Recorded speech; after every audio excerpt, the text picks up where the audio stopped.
Welcome everybody. I just completed my Two Towers set and I wanted to make a video of the hardest cards, for me at least, to collect in this set. This does correlate a little bit with the most valuable cards. I know folks are going to say these are not the rarest cards because technically every rare is the same. So before we get into it, as a reminder, the rare foils are one per booster box.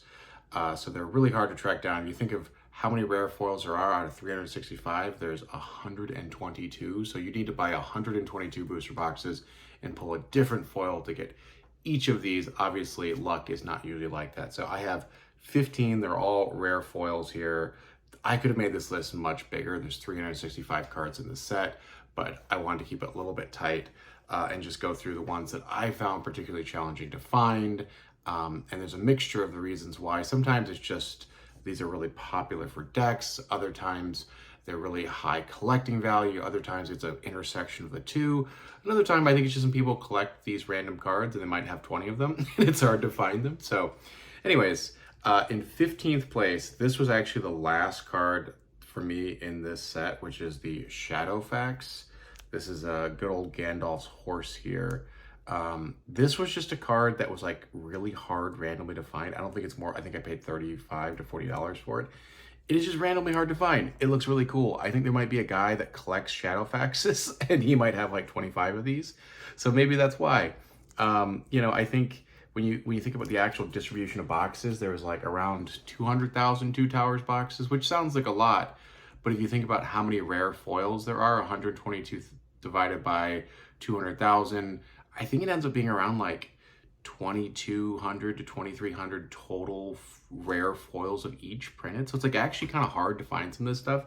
It was massively printed, but there's just also a ton to find and collect. So Shadowaxe is my number 15 slot. Not particularly valuable, not good in decks. I think it's just a guy who might have a bunch of them because he maybe likes horses. Next up, we have Froto's Cloak. This is a really good card in decks. Obviously, there's not too many people out there collecting Froto's Cloak. I don't think the foiling is that cool here, but this is useful in some decks, so I think that's why this is in our 14th slot. Next, we have one of my favorite random dirty men, Old Wolf, which I think is actually the namesake for the new villain or something in the animated Helm's Deep movie. So this is next up. He's just useful in a lot of dirty men, or also known as Dunlin decks. So this was randomly a hard card to find. I ended up kind of just tracking down over time, but we have Wolf in 13th place. In 12th, we have the lesser son of Gondor, at least according to his dad, in Faramir.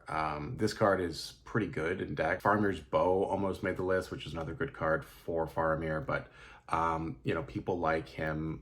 I think he's probably the most sympathetic character in the movie. So that's our number 12 slot. I gotta make sure I get my numbers right.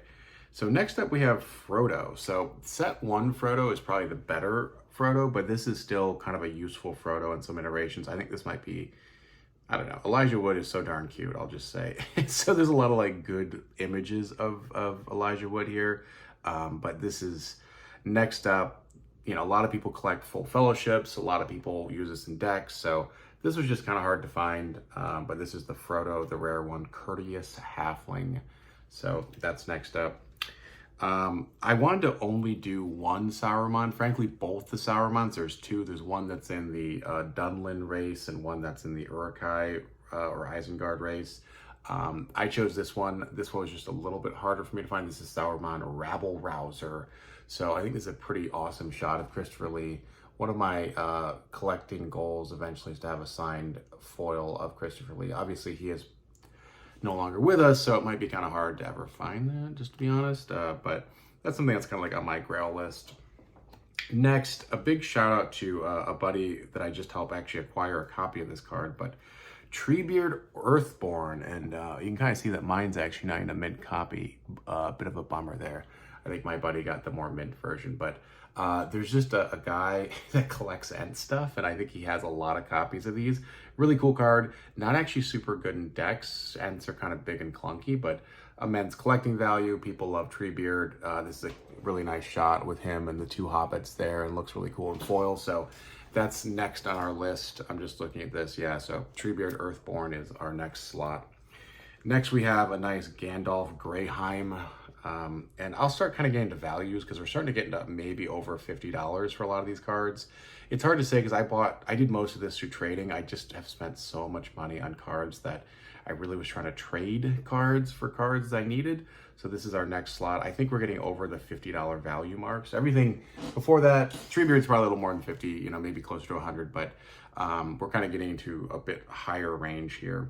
All right, next on our list, we have the Desert Lord. So it's amazing how much they did with this whole affiliation with just like maybe, you know, 5 minutes of screen time. They created like 60 different characters, but this one is particularly good, the Desert Lord.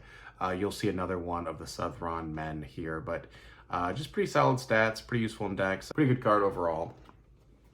Next, we have sort of a favorite here is the Legolas Hunter. This might be higher up on some other people's lists. This was just one of these cards that I randomly acquired early on in sort of my collecting and playing and rediscovering journey with this game. I think some people might say this is like $100 to $150 card. I don't really know. I just kind of got it randomly in a lot. So I feel like I lucked out, but I recognize that this is a hard card for a lot of people to find. Pretty good in decks, not as good as the one from set 1. So a lot of people are going to choose that set 1 Legolas over the Dauntless Hunter. Next, we have an Aomar, 3rd Marshal of the Rohirrim. This was a card that I actually got from a friend of the channel, Eric, who traded me some good stuff for this guy. I think he's like close to 150 bucks now, so pretty cool shot, useful in some decks, just great looking card though. And this is really great condition. I can always tell the characters, the cards that came from Eric because he double sleeves all his stuff. You want to talk about a guy that plays with foils. He plays with foils in his decks, and that's really cool. So we have our final 4 here. I'm wondering if people can guess what the final 4 are, and I might have missed one, and people are going to say in the comments, hey, what about this? What about this? I totally could have. I was just going through 365 cards. I was like, I remember this one being hard. I remember this one being hard. I had to work on a weird deal for this one. But the next one, I remember exactly how I got this card. I got it from a guy in Scandinavia. I believe it came from Finland. It is the Easterling Captain. This is a really good card in decks. Beasterlings is what people call the deck that uses 4 of him, basically trying to buff him up a whole bunch, but really cool shot. I love the guy liner here on him to give him kind of darker features, but awesome card, really powerful. I think I got it for around 150-ish, so just transparent with prices there. Did buy this. Next, I could have really put any of these in different order, but we have Hides up next. This might seem like a random card. Like, why is these kind of like hill people celebrating? This is probably the best card in the set as far as usefulness and versatility. A lot of decks run this. Dunlin is a very fun sort of affiliation to play. So this card is like $175 to $200 to find a copy of this card. A bunch of people want them. Looks pretty cool. Seems random to have in our 3rd place slot, but it's just really useful in decks. So less collecting and maybe more of the kind of play value there. All right, next up, this might even be more random than a bunch of hillmen holding up furs, but we have the Cymbeline, which are the flowers from the extended scene when Theoden visits Theodred's grave, I believe, and they grow on the tombs of his fathers. I believe there's a nice poem here. How fair are the bright eyes in the grass, ever mine they are called, for they blossom in all seasons of the year, and they grow where dead men rest. Pretty epic, but this card is really good. If you're playing Rohan, this is just an auto include, so this is probably might be the first most valuable card in the set as far as non-foil, but foil probably you're looking over $200. All right, so you're wondering, what's our first place? What's the one card that we haven't seen yet?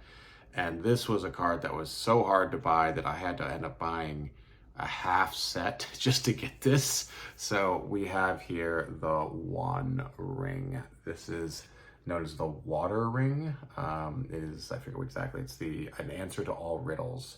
I only have one of these. This is probably my favorite like kind of view of the ring. I think it looks great. The lighting here may not be doing it justice, but it just looks awesome. You have the bubbles coming up. This card is $300-400 if you can even find one. A lot of these cards you might see on eBay for sort of inflated prices, but this card you just never even see for sale because people want this for decks, and it's just also a great collector's item. You're starting to see some of these graded. So the answer to all riddles is our #1 slot. So I hope you enjoyed the video. I will be doing this for the Battle of Helm's Deep next and the rest of the sets, because guess what? I am almost done with all my sets, depending on when I release this, but I'm on the home stretch here, so I'm gonna be doing more of these videos of how this journey's been and talking about it a little bit. I'd love to hear what your thoughts are in the comments as far as the rarest card or what you think and what I missed. This list could have been 20, 30, 40 cards. Honestly, there's like 50 cards in this set that are all worth at least $20, I think. So when you make a list, you just gotta narrow things down and pick them. So thanks for hanging out, everybody. It's a fun to do these things. I'm so glad that I almost have this set done, and we will catch you guys next time.